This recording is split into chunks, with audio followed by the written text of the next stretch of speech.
Dear children, good morning and welcome to today's class. As I told you yesterday, we will discuss today about public facilities.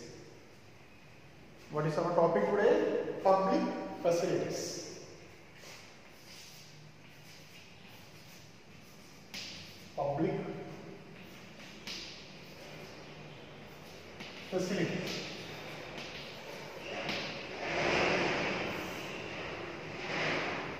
Public facilities. We have seen while discussing about income and other criteria, there are some crucial factors and important to design a country or person's development. What are these aspects other than income?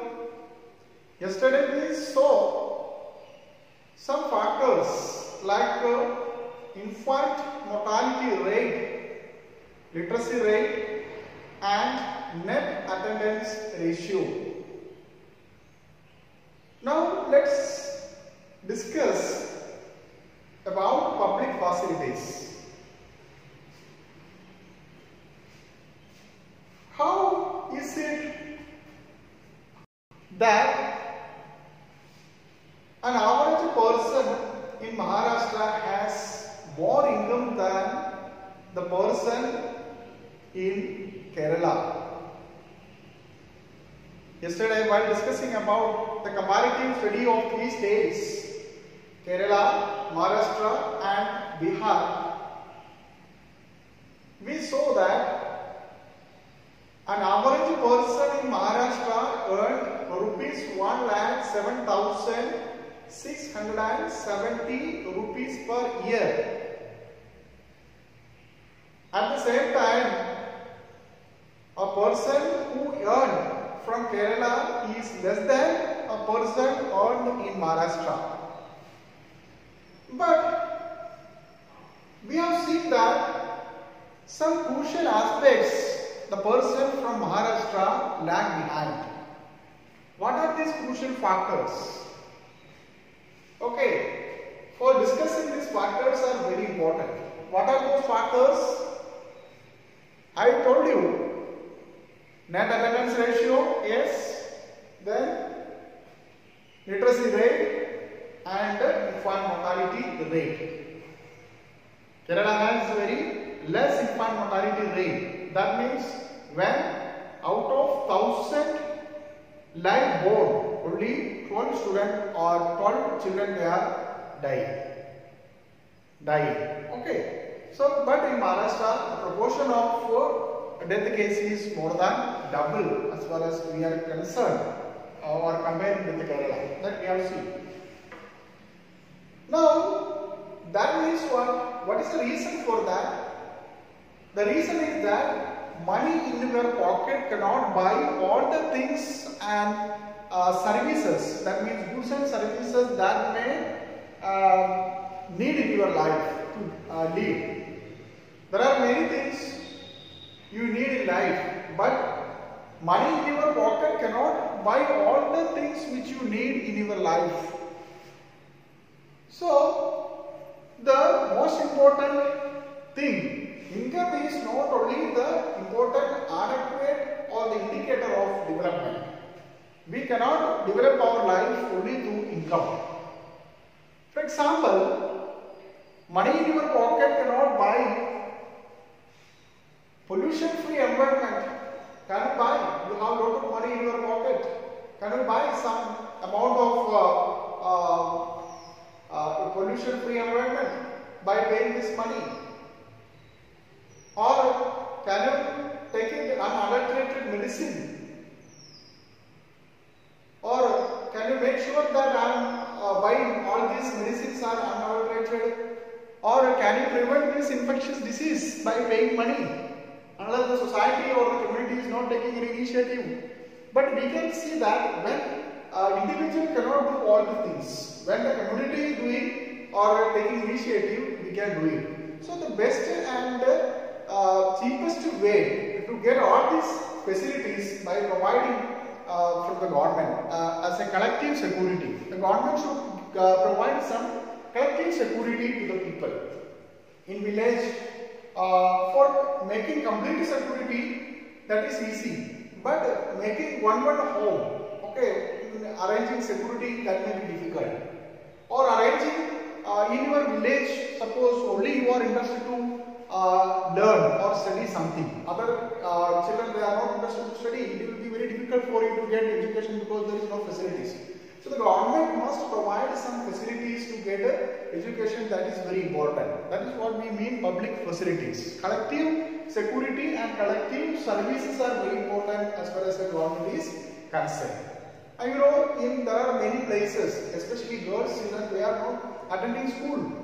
Because of many reasons, they are dropped out of school. We have seen in many examples in the previous chapters.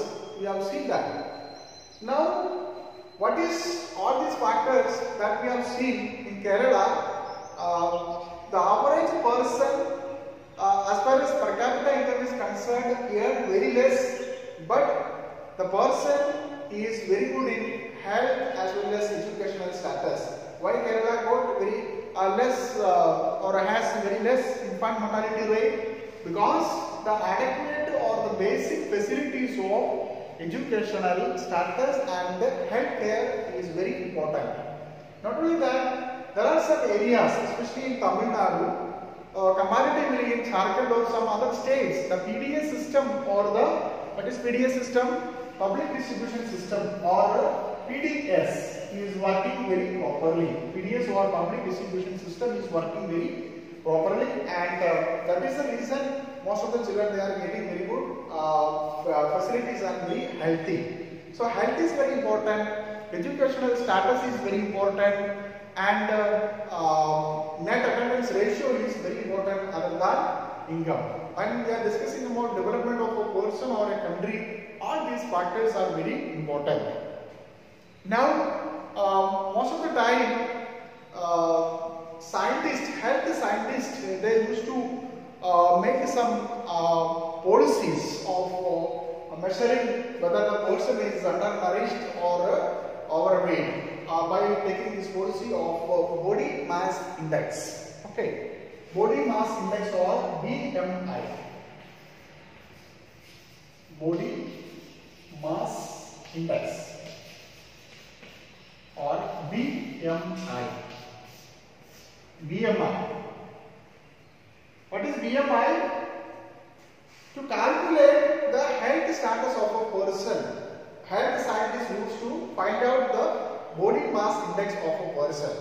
Now I am telling you how to calculate or how to find out the body mass index of a person. First of all, take the weight of a person in kilogram. How to do weight of a person.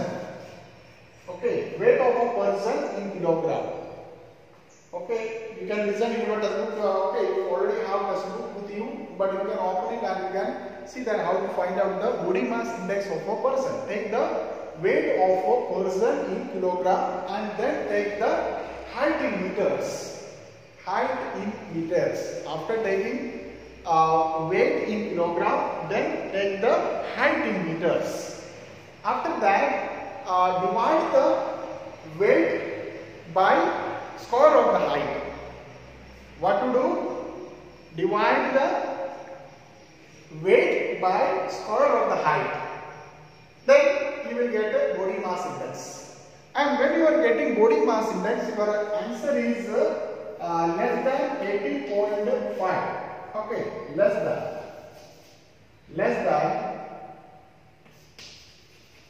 18.5, you are undernourished. That means you are not healthy. Undernourished. When you are calculating, take the weight of a person in kilogram, then take the height in meters, divide the weight by the square of the height, and you will get answer. When your answer, if it is less than 18.5, you are undernourished, and at the same time, if your body mass index more than 25, you are overweight. So in between 18.5 and 25, your body mass index is very important. But this is not applicable for growing children. Okay, as far as you are concerned, it is not absolutely correct. Okay, so for growing children, this is not correct. Okay, when you are taking the body mass index, okay, if it is less than 18.5, okay, you are undernourished, and if your answer is more than 25, you are overweight. This is a criteria of calculating body mass index by the health scientist. Now, we have seen the World report brought out by World Bank.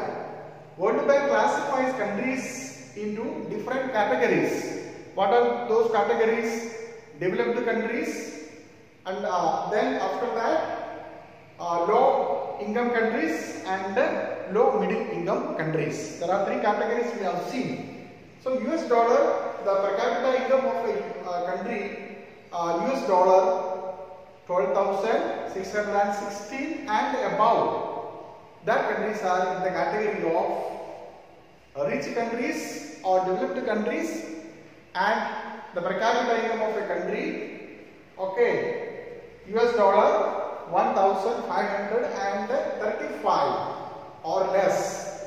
These are low income countries, and some countries like India was in the category of low middle income countries. In the year 2012, India's per capita income was 1,530 was there. So we have seen that. Now, apart from this, UNDP also comparing countries. Okay, UNDP means United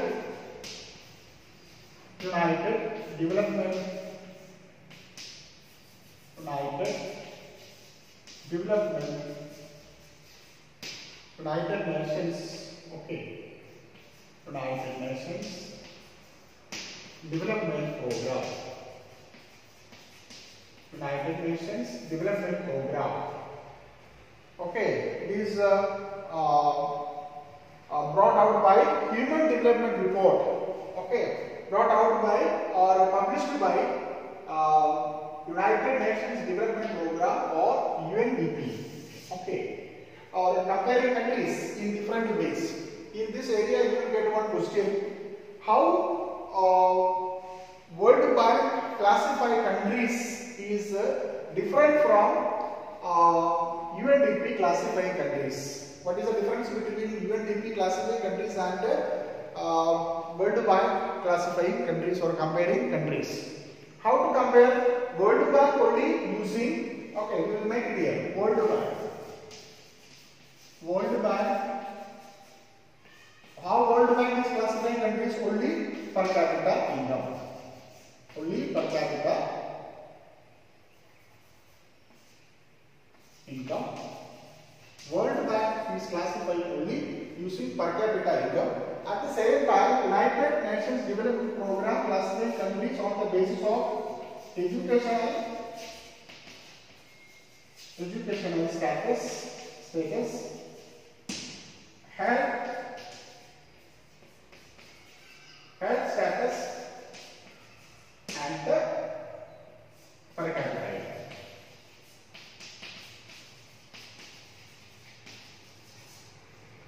So United Nations Development Program using three important aspects or facts. Which are these facts? Educational status, health status, and the per capita income. Whereas World Bank is only using per capita income is the criteria. Okay, only one criteria is used by the World Bank. Now there are several countries. Their development or human development index, okay, that is very important. So in your textbook, one table is given for comparing. I will just show you to understand. Okay, what will be the table explains. Okay, in page number, you can take it page number 30. Here some data are given regarding the India and its neighboring countries. Okay, for 2000. Okay, 13. Here some countries names are given. Sri Lanka, you can see that Sri Lanka is there, India is there, Myanmar, Pakistan, Nepal and Bangladesh. Okay, and gross national income is given per capita. Okay, that means 2011 PPP, that means purchasing power parity. Okay, that is of all countries. Sri Lanka's it is given 9,250. Then India's it is 5,150. Okay, like that all countries it is given. Okay, then life expectancy you can see that at birth. Okay, what is life expectancy? Life expectancy means at birth denotes as the name suggests. Okay, average expected length of life of a person at the time of birth. That is what we call the life expectancy. Literacy rate, we have seen that what is the literacy rate. Okay, of all person 15 plus years of population 2002 2012. HDI rank in the world. What is HDI rank? HDI stands for Human Development Index. Okay, HDI ranks in above table are out of 177 countries in all. These are from that 177 countries. Okay, so that is what we called country's name. See that all you can see that India is lagging in a different field. What is our HDI rank in the world? 135, whereas our neighboring country is keeping better than position. Okay, in Sri Lanka you see that. Okay, their gross national income, okay, and their life expectancy, literacy rate, HDI rank, everything is different from our country. Okay, so when Human Development Report published by UNDP compares countries based on the educational level of the person, their health status and per capita income, all these are very important, and it would be interesting to look at a certain relevant data regarding India and its neighbors from Human Development Report. Okay, so this is also very important. So once it is realized that even though the level of income is important, yet it is an inadequate measure of the level of development. Okay, so Human Development Report also, here you can see that body mass index is also taking. Okay, here what I told you, it is given here how to calculate. Okay, body mass index in page number 13 it is given very properly, you can refer further. Okay, and tomorrow we will discuss about more as far as this part is concerned. The last part of this lesson is concerned, that we will discuss tomorrow. Thank you.